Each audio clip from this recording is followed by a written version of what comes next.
Charlotte and Joel, thank you for joining me on the podcast. Thank you for having us. So before we get into the meat of this, obviously we're talking about Humanae Vitae. We're celebrating the 50th anniversary of it. There's a lot to get into there. But first, what's your all's story? How did you two meet? So we both grew up around here in the Diocese of Arlington, and we both graduated from Bishop O'Connell High School in Arlington, 5 years apart though. So I went to William and Mary, and she went to Mary Washington, and we missed each other by a few years, but got together actually through Facebook. Yeah, I will admit I stalked him on Facebook. His younger brother was in my class in elementary school, so I kind of always knew who his family was, but I didn't know him. I friended him on Facebook one day. It took him 3 weeks to reply. And he Great at social media. Yeah. And he basically was like, "Who are you?" And I'm like, "Okay, fine." So we just started talking on Facebook, and then he asked me to dinner, and that's how it all began. That's his history. Yeah. Very good. My wife went to Mary Washington. Oh, she did? Yeah. Were you involved in the Catholic campus ministry there? Not as much as I should have been, probably. Yeah. But, we'll see. Now, were you all raised Catholic? Yes. Okay. Yes. Yeah. And we actually both went to St. Catherine of Siena in Great Falls growing up as well. Our parents were friends, but we didn't know each other. Very good. And your family was Catholic and you were raised Catholic? Yeah, we were both raised Catholic, and actually we still go to St. Catherine of Siena in Great Falls. So you all give talks for folks who are preparing for marriage. How did you get into that originally? Well, we did our marriage prep. We got married in Maryland, actually. So we did our marriage prep at a program called 3 to Get Married at Bethesda Retreat Center. It was a wonderful experience. We really enjoyed it. And then after we got married, we were thinking of, a few years into our relationship, it'd be nice to be able to give back in some way, to be able to volunteer our time in a way that still worked with our, schedule and growing family. So we reached out to them and we started doing marriage prep with them. And then we said, well, the Arlington Diocese we love and adore, and is, that's what we're a part of. So then we reached out to the Arlington Diocese and been doing the conference for the engaged for probably three years. Yeah. Very good. Charlotte wondered, what do we like to do? And we both like to talk. We're both salesmen. And we both so we have like to sell tons people of on opinions. ideas. Yeah, exactly. That's great.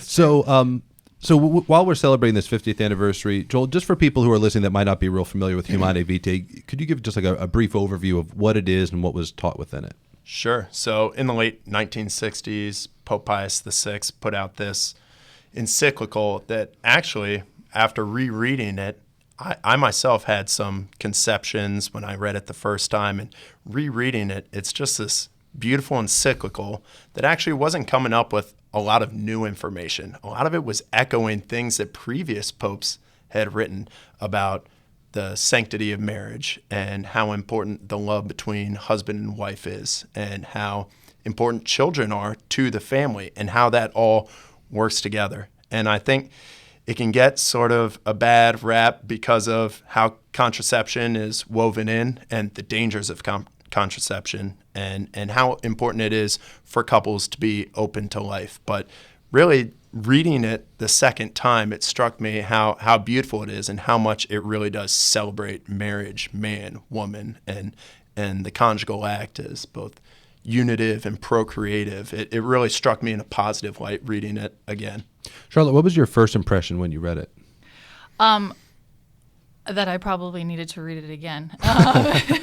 But no, just mostly it was something beautiful, and that what I got from it was that the church loves us so much. That the church, God gives us so much freedom, and there's so much freedom that comes with sacrificial love and a call to generosity. It's sort of one of those things where you think to yourself, I can't believe that God is entrusting me with this such an important part of his divine plan, to say you're the missing link that I need. So Humanae Vitae, it's like a love letter to us. I just think it's really a beautiful thing. You put it a very good way there. It's a love letter, because from those who haven't read it, what they believe it to be is a letter about contraception and what you can't do. Right. It's the letter of knots, what you're not supposed to do. But it's really not. When you read it, that's such a beautiful way to put it. It's a love letter. It's a love letter about love. It's the church expressing that love for us.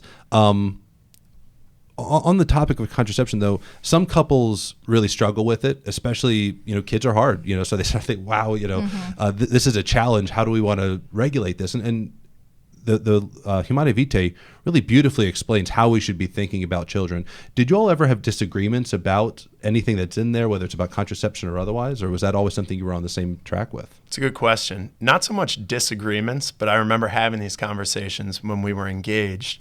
What's that going to look like for us? We joke around. I come from a family of 6. She's one of 3. And we joked around that, she was penciled in for 4. We met in the middle. Yeah. And now we have 4. So I guess the conversation really starts now.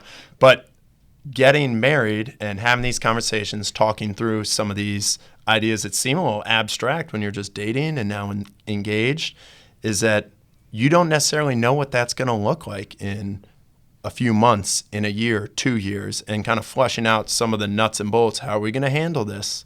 It isn't always as concrete as it is once you get married.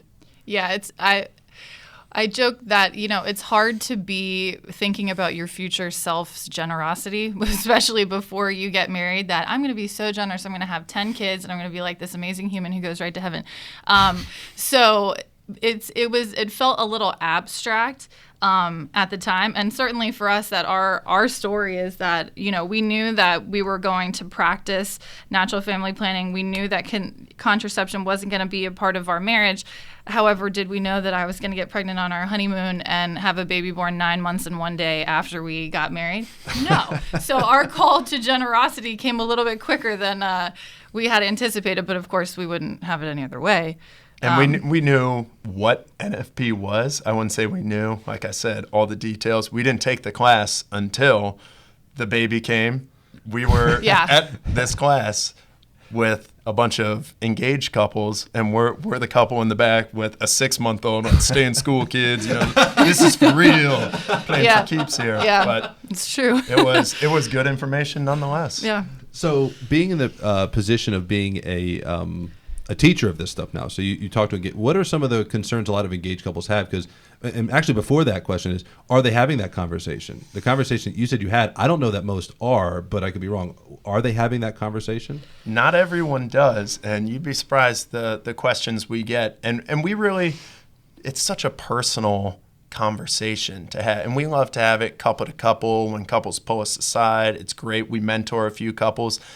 But these questions are so personal, and not that it varies from couple to couple. The truth is the same, but we are not in position as married people or single people. Catholic Church doesn't call us to judge anyone else, but when these questions come up, it's important for every Catholic to be well-read on the subject, to understand what Humanae Vitae says. And yes, it's not always easy, but like Charlotte said, it's about love. The church wants us to be happy. Not every family needs to have 10 kids to be happy. It might be 2 kids, 3 kids, 1 kid. But the church wants you to be happy. Like you said, it's not a church that is always wagging a finger in your face. Mm-hmm. This is for your own good. They want you to live a fulfilled life. And whatever that looks like, be generous with your spouse and your children.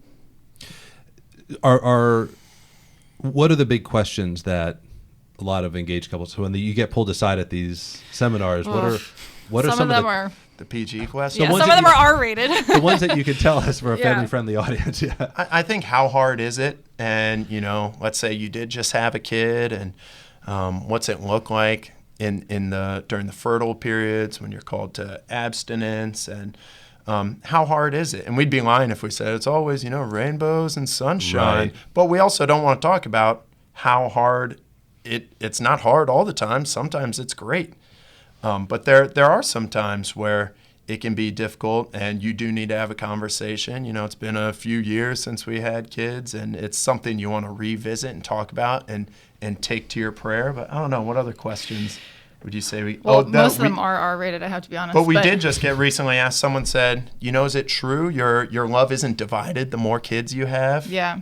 Does the more kids you have, do you really think that your love multiplies? And I know Charlotte can speak to that from our marriage. Yeah, I said she was so sweet, came up and said, I've heard your story. You have a few kids, and I just am nervous. I want to have a child, but I'm just afraid of when I have, if and when I have multiple children, how to sort of keep my love even for each of them. And I'm like, it sounds corny to say, but your heart grows, it expands, like it feels literally each time you have a kid. And I said the fact that you even asked that question shows that you're already thinking on the next level, that's a concern for you, that means it will never happen. That's not going to be a problem for you, because look at how much you love your unborn child already, that you're nervous for them, you know.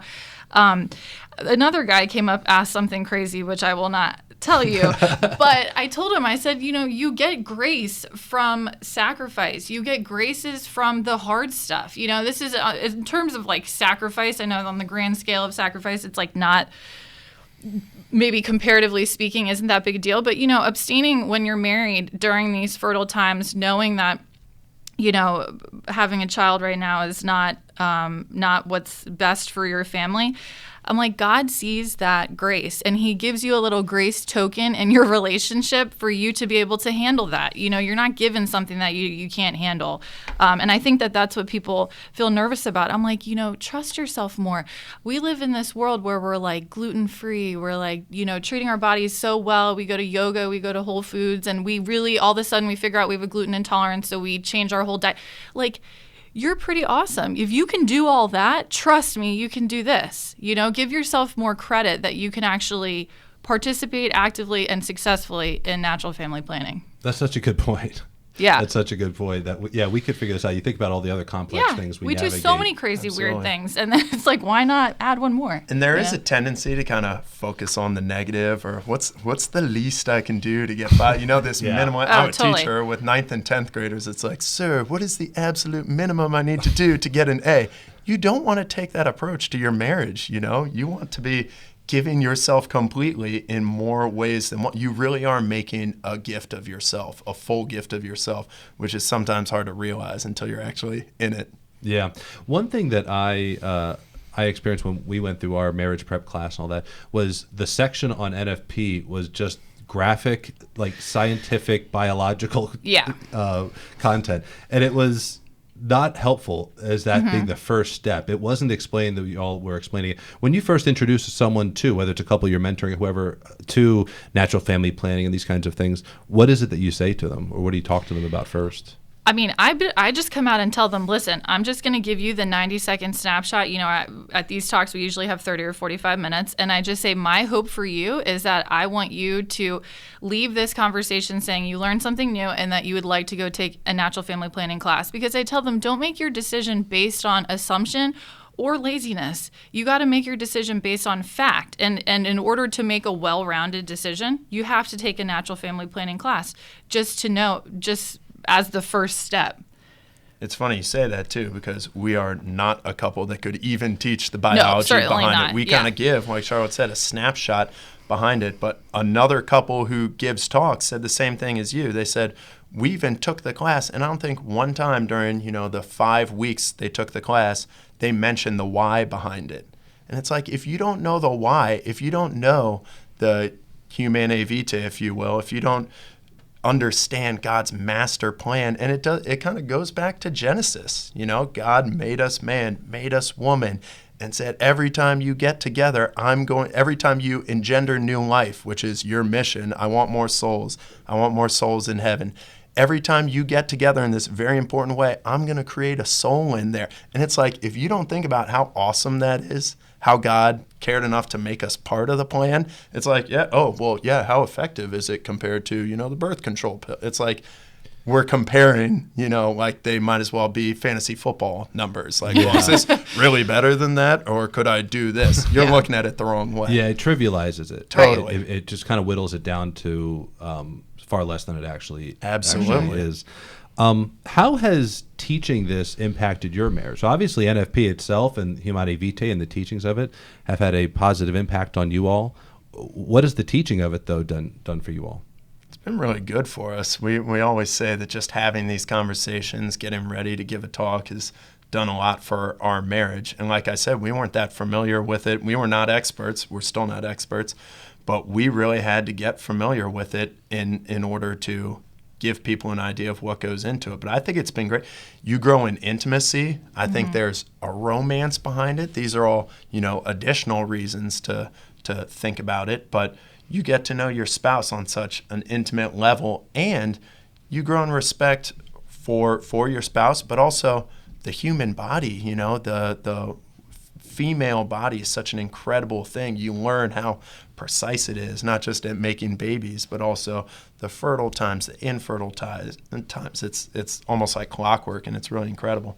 You also have less time to be selfish when you're like having to not be selfish. You know what I mean? So again, I know I talk a lot about graces, but you grow that, naturally we're sort of self-serving, right? That's kind of like, unfortunately, part of our nature. But doing something like natural family planning takes you out of your own self. And then you can sort of think more about others, think more about the people in your family, think more about your spouse. Joel jokes around, you never believe the stuff that you would do during a fertile time that's like in the courtship department. You go on dates, go on walks. It sounds really corny, but it's really been something that's very obvious in our relationship because of NFP. Do you think that self-sacrificial part, that kind of denial of self, does that transcend into other areas of life then? I mean, if you're denying yourself something that you obviously desire, does that trait transcend to when you're dealing with your kids or dealing with other people? Yes, I definitely think it does, because we are happiest when we're generous. That's just what we are. We don't feel as good and happy with ourselves when we're selfish. So we are given by God this amazing opportunity to be generous on a daily basis in your own relationship with your spouse from the start. So when you're given more opportunities to be generous and you take those opportunities, more generosity will come forth from that. So that's one of the biggest things, I think. Right. It sounds a little cliche, it's always better to give than to receive. But if you even look at Christ's example, I know this struck me in the homily at one of the last conferences we did. The priest was talking about service. And I'm like, thinking to myself, that could not apply in too many ways to, it applies in a ton of ways to marriage. That Jesus, of all people, came not to be served, but to serve. And in marriage, you're serving your wife, you're serving your kids. You almost need to, there are so many opportunities to serve, it's not even funny. They're everywhere. And like she said about generosity, the more you serve, the more you give up of yourself, the more fulfilled you feel. If you had the chance to stand in front of a crowd of people who are not practicing the faith, they're Catholic, they were maybe raised in it, but they haven't talked about the faith in a long time or practiced it, and you had a chance to talk to them, because the people that are coming to you are obviously engaged enough in the church that they want to get married in the church. Right. What would you say to that crowd of folks who are a little more distant but Catholic? I would say you've got this church, hundreds, thousands of years of wisdom, and you've also got this beautiful sacrament of marriage. You've got all these graces like Charlotte was talking about. Being on that team, it's not just, we've got the truth and no one else can understand the truth, but it's also this source of great pride. You've got these resources, you've got all these great priests, but it's also understanding that, hey, there's this higher calling to marriage. Even if you don't buy into all that and everything we've talked about today, wouldn't it be incredible if that was all true? If husband and wife and creating new life, it's not just romantic, it's a spiritual approach. Even if you don't buy into it, wouldn't that be amazing if that were true? And at least you could hope that is the truth behind it. And also, just as far as the practicality, for us, it's 3 to get married. You, your future spouse, and the Lord. 3 to stay married. You, your spouse, and the Lord. So it's important to know on a daily basis, listen, your marriage does not live and die on the giant moments. It lives and dies, on the little small things you do. And if you don't have God on your side through those small things, then, good luck to you. Because Father Jaffe told a story once when he did the conference with us, where he said, people come to me during their marriage prep and they say, "Oh, Father, I love her so much. I would die for her. I would die for her. I'd take a bullet for her. He's like, "Great, but would you put the toilet seat down for her? Would you wake up in the middle of the night and get the baby when they're sick? When your spouse is sick, that's what it is, And so that's why it's so important to have God with you when you're doing those things, because it's the little moments where you think no one even sees what I'm doing right now, but luckily God sees what you're doing right now, and it helps, it helps build you in that way. So you all have seen a lot of programs, I'm sure, different ways that dioceses or parishes even carry out marriage prep. So with that experience, what would you say would be the greatest improvement for the church in that formation of engaged couples? What would be your recommendation?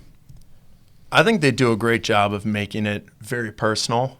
On the personal level, one weekend we do with couples, it's maybe 5 married couples giving talks, a therapist, a priest or two, and just having it be that relatable that you can go up to you're hearing real testimonies, a couple that might be married 2 years or 5 years or 25 years.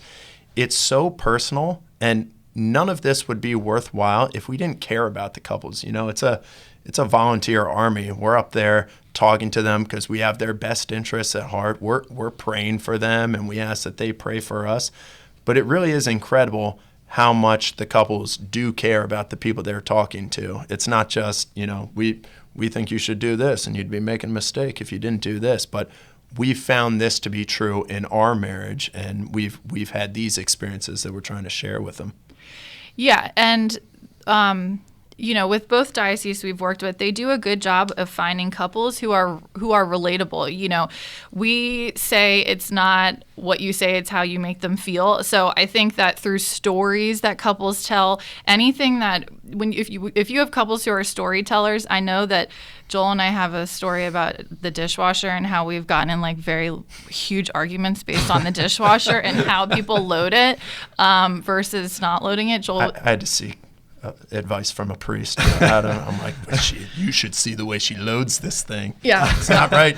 I gave up that fight very quickly. There's certain fights I took on. I didn't take that one on. Sure. No, listen, my dishwasher approach is only the strong survive. What comes out is meant to come out. Survival of the fittest in there. So whoever comes out is what was meant to be. Look away. However, the punchline of that is just that the church has done a good job of seeking out couples who want to share, and I think that that's really important, and storytelling is really important. And the church has so many resources for engaged couples. We tell them the buck does not stop here. It's awesome that you're here. Step 1, we love that you're here, but you got to keep it going. Your marriage is a living, breathing organism. You got to water it, pet it, love it, hug it. So that is one of the things the church does so well, is has so many resources for couples to continue to cultivate the relationship after they get married.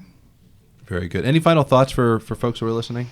You reminded me when you asked about being a representative of the church. It really is our church, but a friend of mine just shared a Chesterton quote with me, one of these great minds of the 20th century, and it was, I don't need a church to tell me I'm wrong when I know I'm wrong. I need a church to tell me I'm wrong when I think I'm right. Right, yeah. And I couldn't believe, we talk about the finger wagging in the face, but we've all been wrong, and we know we're wrong. But it's when we think we're right and we're convinced of it. But that's where the church gently calls us back. Do a little more reading, talk to someone, and it's not beating you over the head with it. It's out of love. It's this. The church is this loving mother. How many times do we get corrected growing up by our mother? And we get probably knew better than us. Yeah, our mom's usually right. They know best. They love us. They let us make mistakes every once in a while. But sometimes, you can't do that. You can't stay out that late. You got to, Mom, you're killing me.